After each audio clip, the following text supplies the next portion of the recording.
What's your emergency?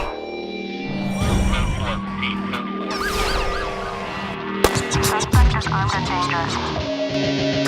October 1993, a stray bullet fired outside the Old Fort YMCA strikes 15-year-old Turnay Jordan Jr. in the head by mistake as he waited for a ride home from piano lessons. His father, the city's leading advocate against youth violence, is tested by fire. We love God enough that if he wants to use our son as an example to reach others, we're willing. There were police cars, ambulances, fire trucks everywhere. There was the yellow ribbon up, and I ran through the yellow ribbon and to the lobby of the YMCA, and there laying in the floor was my own 15-year-old son with a bullet in his head. I bent down over him and said, TJ, this is your dad. And at that time, his eyes walled to the back of his head, and we thought we saw him take his last breath. My worst regret is taking somebody's life. Yeah, I didn't even know, because it was gang affiliated, and had to deal with that. My worst regret was spending from 14 to 27 incarcerated. My worst regret is not able to graduate high school. They never make it through junior high. No pep rallies, no prom, none of that. That was my worst regret.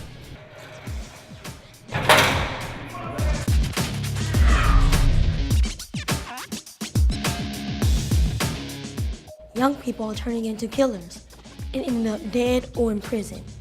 Gang violence is on the increase. A lot of these kids don't have any other influences. Daddy's locked up, daddy's not there. Mom doesn't care, mom's out clubbing until 4 or 5 in the morning.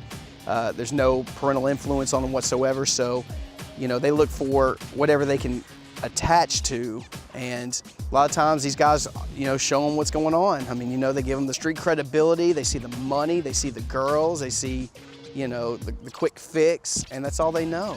So it's almost a vicious cycle that keeps going and keeps going until either you end up in hell or in jail. So we tell you, one of two places, hell or in jail. So what can be done to take back our streets? Folks all around the state are fighting back.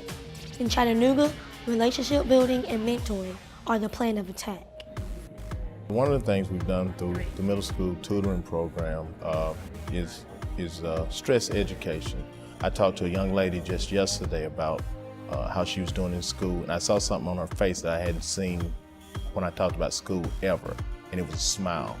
She was actually excited that her grade had come from a D in science to a B in just a few short months. So I've been stressing the education when I talk to the youth and just let them know that there is a better way, that you can make it without getting involved in a gang. Do you want to be a part of something positive? You want to get a chance to travel outside of Chattanooga and see Tennessee or see America.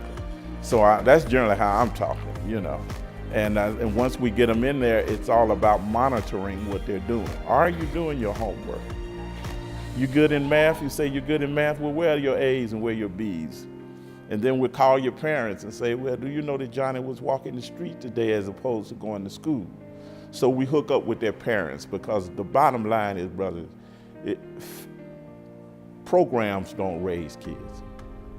Families do. So we hook into that family and try to make sure that we're doing the things that they want done also. And then we've got the kid now in between the program and the family, and that's the strongest position. We work to enhance programs that are already in existence. We try not to go back, if we don't have to go back and reinvent the wheel and try to create new programs. We try to enhance things that are already going on in the community. So we support programs like the Harriet Tubman Express program, where they already have after-school programs. So we would work with them to try to increase the number of activities or get the kids involved in maybe youth leadership type activities, training, things they may not be able to get without our support. Dr. Turnay Jordan's message is simple: stop the madness.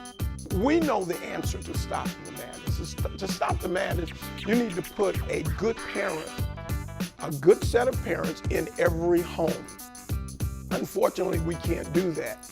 We can't do that, but we can put positive, significant others, role models, mentors, in the lives of these people through volunteers.